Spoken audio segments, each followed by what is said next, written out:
Discuss करना है cell division, ठीक है ना। सेल डिवीजन की कुछ बातें मैंने कल बताई थी और उसके आगे आज हम लोग कंटिन्यू करेंगे। हम लोग को सेल चैप्टर के लास्ट टॉपिक पे हैं जिसको हम पढ़ रहे हैं सेल डिवीजन। क्या पढ़ रहे हैं? Cell division. देखो, सेल डिवीजन जो होता है ये 2 स्टेप प्रोसेस है। इसमें दो स्टेप्स होते हैं सेल डिवीजन के अंदर। एक होता है कैरियोकाइनेसिस। क्या होता है? कैरियोकाइनेसिस। और दूसरा क्या होता है? साइटोकाइनेसिस। ठीक है। कैरियोकाइनेसिस के अंदर क्या होता है? कैरियन। कैरियन का मतलब न्यूक्लियस, यानी कि सबसे पहले क्या डिवाइड होता है? न्यूक्लियस डिवाइड होता है। ठीक है। और इस साइटो का मतलब होता है सेल, काइनेसिस का मतलब डिवीजन, यानी कि पहले साइटोस का मतलब यहाँ पे साइटोप्लाज्म से भी लेके चल सकते हो कि न्यूक्लियस डिवाइड होता है, उस न्यूक्लियस के सराउंडिंग में पहले साइटोप्लाज्म डिवाइड हो जाता है और फिर कंप्लीटली सेल डिवाइड हो जाता है। तो साइटोप्लाज्म डिवीजन या फिर सेल डिवीजन दोनों वर्ड यूज कर सकते हो, दोनों यूज कर सकते हो सेल डिवीजन। तो चूंकि सेल डिवीजन के अंडर में पढ़ रहे हैं तो ज्यादा बेहतर रहेगा यहाँ पे क्या वर्ड यूज करें? साइटोप्लाज्म का डिवीजन। क्लियर है? ये तुम्हें दिखता है होते हुए कैरियोकाइनेसिस और साइटोकाइनेसिस, लेकिन इन एक्चुअल जब सेल साइकिल पढ़ोगे तो ये दोनों होने के पहले, ये मेन स्टेप जो प्रोसेस है, ये होने के पहले यहाँ पे एक और स्टेप होता है जिस स्टेप को हम कहते हैं इंटरफेज। क्या कहते हैं?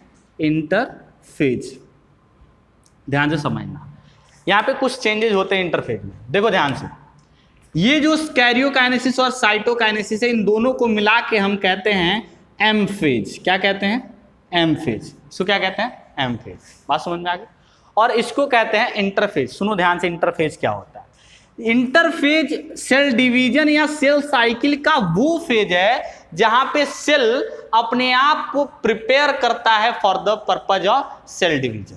For the purpose of cell division cell cycle बनाते हैं। ध्यान से समझना, मान लो ये एक सेल था, ठीक है। ये सेल ग्रो हुआ, मैच्योर हुआ, साइज इसकी बढ़ी, ठीक है। इसके अंदर मैच्योरिटी आई, मैच्योरिटी आने के बाद से ये सेल क्या हो गया? डिवाइड हो गया। 2 नए सेल यहाँ पे बने, फिर ये 2 नए सेल ग्रो होंगे और फिर ये 2 नए सेल ग्रो होने के बाद से फिर से क्या होंगे? मैच्योर होंगे और मैच्योर होके डिवाइड होंगे। तो जो डिवीजन का स्टेप है, ये स्टेप को हम क्या कहते हैं? एम फेज कहते हैं। इस स्टेज को क्या कहते हैं? M phase. लेकिन इतना जो फेज है जिसमें सिर्फ और सिर्फ प्रिपरेशन हो रहा है, इस फेज को हम क्या कहते हैं? इंटरफेज कहते हैं। क्या कहते हैं? इंटरफेज। तो बस 2 चीजें ध्यान रखना कि सेल डिवीजन में 2 चीजें होती हैं, कि इंटरफेज और एक एम फेज। एम फेज के टाइम पे पहले कैरियोकाइनेसिस फिर साइटोकाइनेसिस। एम फेज में पहले न्यूक्लियस डिवाइड होगा, फिर साइटोप्लाज्म डिवाइड होगा और सेल डिवाइड हो जाएगा।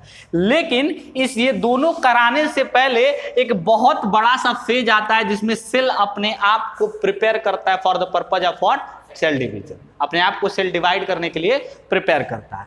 इस फेज के अंदर सुनो, इस फेज को फर्दर 3 पार्ट में डिवाइड किया गया है। थोड़ा सा डिटेल में जाएंगे, बहुत हल्का सा टच करके हम लोग बाहर आ जाएंगे, बहुत ज्यादा डिटेल में इसको नहीं पढ़ेंगे। इस फेज को 3 पार्ट में डिवाइड किया गया है। 3 पार्ट में, सुनना ध्यान से कौन कौन सा। एक को कहा गया है जीवन फेज। क्या कहा गया है? जीवन फेज। दूसरे को कहा गया है एस फेज और तीसरे को कहा गया है G2 फेज। क्या कहा गया? बोलो। जीवन phase, S phase, G2 phase. सुनो ध्यान से, जब सेल एक बार डिवाइड हुआ, ध्यान से समझो, सेल डिवाइड हुआ, सेल के डिवाइड होने के बाद जो नए सेल बने, वो नए सेल सबसे पहले कहां पे एंट्री करते हैं? जीवन फेज में। ठीक है। सेल मान लो भी नया डिवाइड होकर ये सेल बना है, तो इस सेल के अंदर क्या होगा? साइटोप्लाज्म की कमी होगी। अभी नया सेल बना है, छोटा छोटा सेल है, इस सेल का साइज बढ़ेगा, ग्रो करेगा, साइटोप्लाज्म ग्रो करेगा, उसके अंदर न्यूक्लियर मेम्ब्रेन ग्रो करेगा, उसके अंदर बहुत ढेर सारे ऑर्गेनेल का फॉर्मेशन होगा। ठीक है। जो ऑर्गेनेल नहीं है वो ऑर्गेनेल का फॉर्मेशन होगा। तो ये जीवन फेज के अंदर क्या होता है? सेल के अंदर बेसिक ग्रोथ होता है, इसलिए इसको क्या कहते हैं? गैप 1 फेज या ग्रोथ 1 फेज। ठीक है। जीवन का मतलब गैप 1 या फिर ग्रोथ 1। सेल बेसिक डेवलपमेंट होता है इसके अंदर, और बेसिक डेवलपमेंट के बाद ये कहां पहुंचता है? एस फेज के पास। कहां पहुंचता है? S phase. सुनो ध्यान से, एस फेज के अंदर क्या है? मुझे पता है कि जो एस फेज है वो सेल डिवीजन के पहले का फेज है। एस फेज क्या है? सेल डिवीजन के पहले का फेज है। तो इस फेज में के बाद हमको पता है कि क्या होने वाला? सेल डिवाइड होने वाला। अब मेरे पास क्रोमोसोम, जो हमारे पास डीएनए का अमाउंट है, मान लो 2 ग्राम है या मान लो n ग्राम है, 2n ग्राम, मान लो 2n ग्राम है। ठीक है।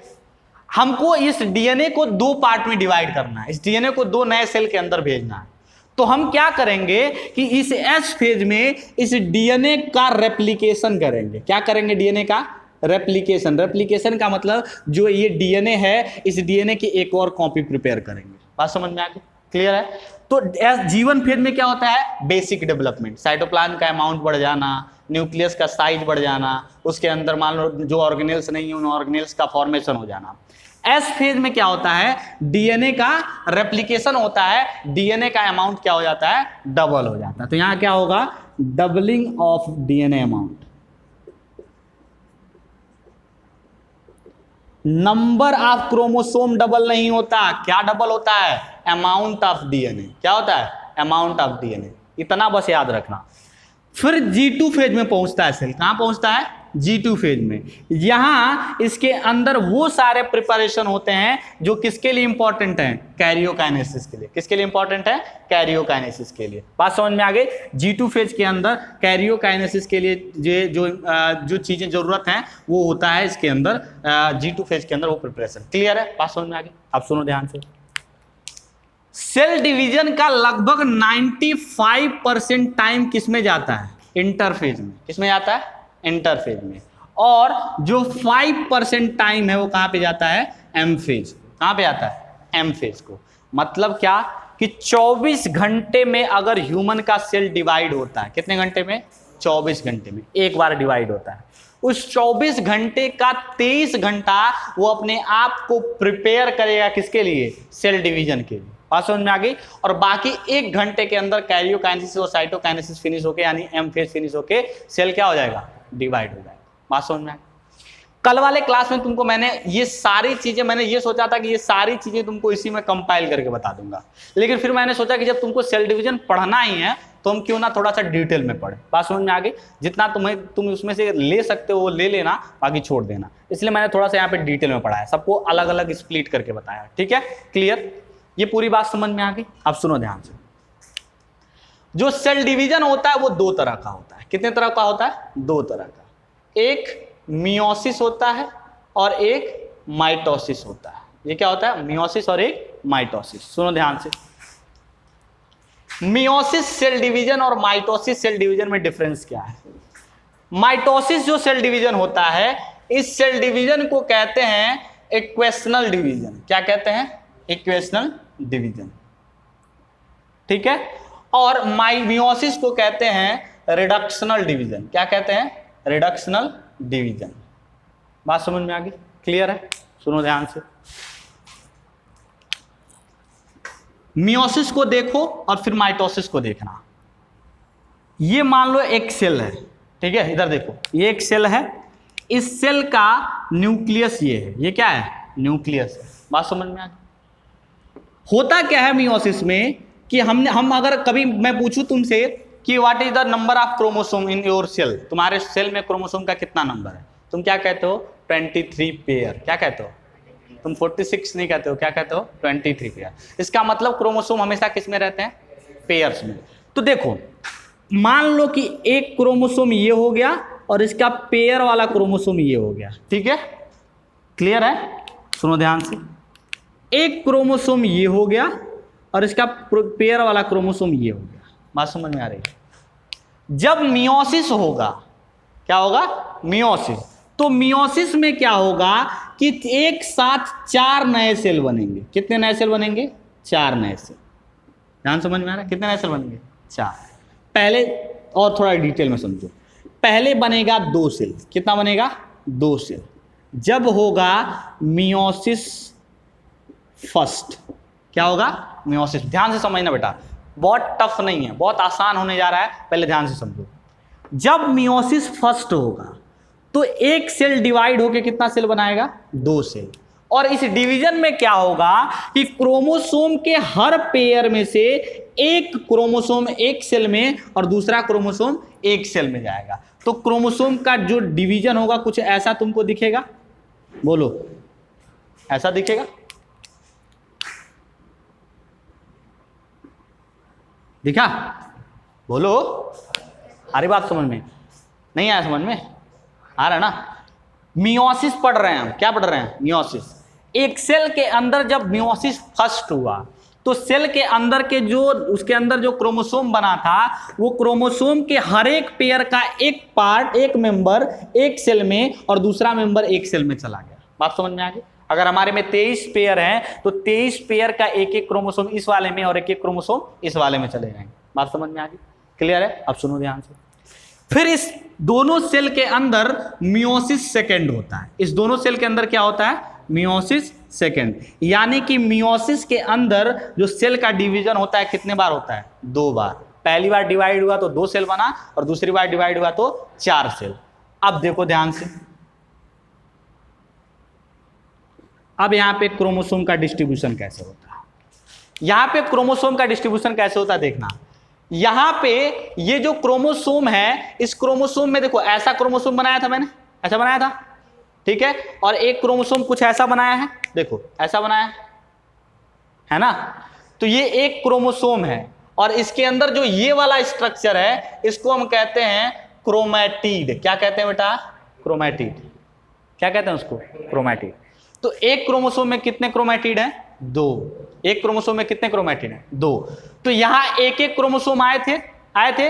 इस एक एक क्रोमोसोम में से एक एक क्रोमैटिड दोनों सेल के अंदर चले जाएंगे। तो एक क्रोमैटिड यहां आ गया, एक क्रोमैटिड यहां आ गया।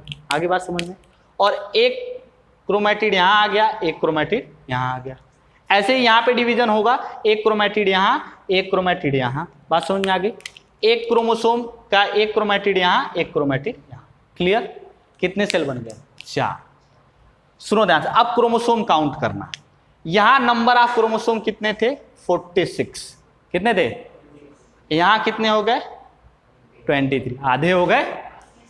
ये जो क्रोमैटिड देख रहे हो, इस क्रोमैटिड को हाफ क्रोमोसोम कभी कंसीडर मत करना। ये क्रोमैटिड कितना है? कंप्लीट क्रोमोसोम है, क्योंकि इसमें जब रेप्लिकेशन होगा तो जो मिसिंग क्रोमैटिड है वो फिर से क्या होगा? वहां पे बन जाएगा। बात समझ में आ गई? तो यहां पे नंबर ऑफ क्रोमोसोम कितने हो गए?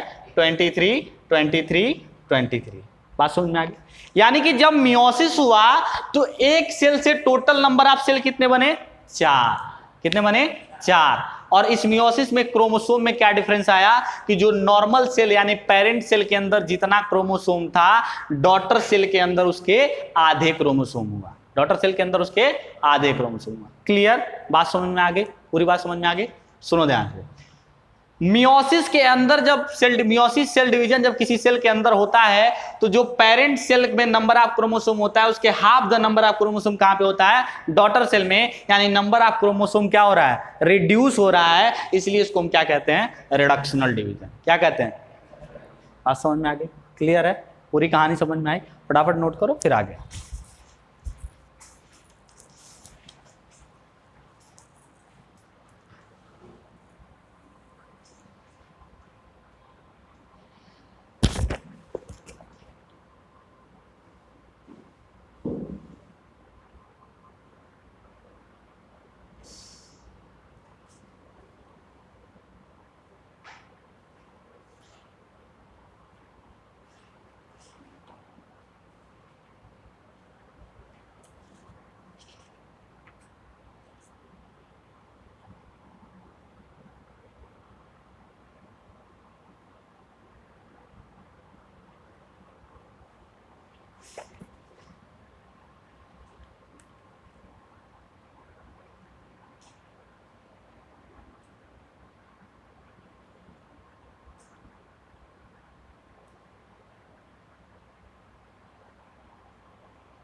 क्लियर है? कोई दिक्कत तो नहीं इसमें?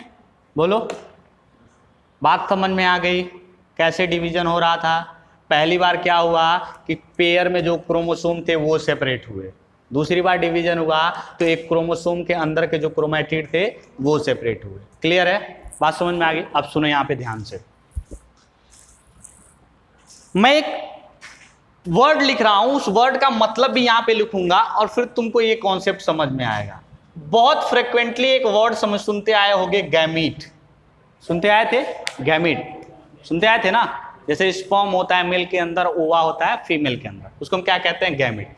गैमीट का डेफिनेशन सुनना। गैमीट जो होता है वो एक सेल होता है। गैमीट क्या होता है? एक सेल होता है। इस सेल के अंदर नंबर ऑफ क्रोमोसोम जो होते हैं वो हाफ होते हैं। नंबर ऑफ क्रोमोसोम क्या होते हैं? हाफ। और यहां जो तुम्हारा प्रोडक्ट मिला था मियोसिस का, इसके अंदर भी नंबर ऑफ क्रोमोसोम क्या है? हाफ है। यानी कि जब भी किसी की बॉडी के अंदर गैमीट का फॉर्मेशन करना होता होगा तो उसके अंदर कौन सा सेल डिवीजन होता होगा? मियोसिस होता होगा। कौन सा सेल डिवीजन होता होगा? मियोसिस। यानी कि तुम एक लाइन लिख सकते हो कि meiosis results in formation of what? Gamete. Gamete के फॉर्मेशन में कौन हेल्प करता है? मियोसिस हेल्प करता है। क्लियर? बात समझ में आ गई? तो इसको फटाफट नोट डाउन करो और फिर उसके आगे हम लोग पढ़ेंगे माइटोसिस और टॉपिक फिनिश।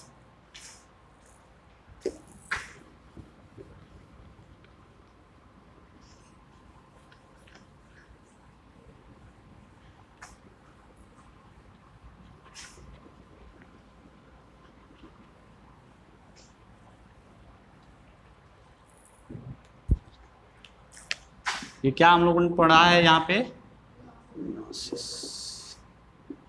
ठीक है, अभी यहाँ पे हम लोग क्या पढ़ेंगे? माइटोसिस।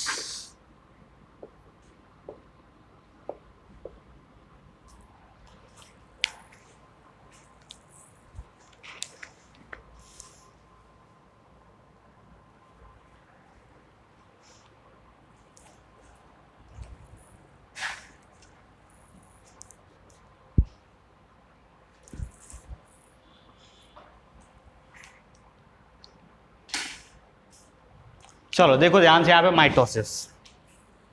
एक सेल ये मानो, ठीक है, ये मान लो न्यूक्लियस। एक्चुअली में देखना, जब सेल डिवीजन होता है तो ये जो न्यूक्लियर मेम्ब्रेन है, ये न्यूक्लियर मेम्ब्रेन गायब हो जाता है। लेकिन तुम्हारे बुक में, तुम्हारे सिलेबस में इतना डिटेल में नहीं है, इसलिए मैंने न्यूक्लियस बना के तुमको दिखाया। तो जब आगे जब सेल डिवीजन डिटेल में पढ़ोगे तो वहाँ न्यूक्लियर मेम्ब्रेन एक्चुअल क्या हो जाता है? डिसअपियर हो जाता है। फिर से सेल डिवीजन होने के बाद फिर न्यूक्लियर मेम्ब्रेन बनता है आगे चल के, ठीक है। तो उतना डिटेल में नहीं पढ़ना, इसलिए मैं यहाँ पे तुमको बता रहा हूँ। चलो यहाँ पे नहीं बनाऊंगा, यहाँ पे ऐसे ही देखो।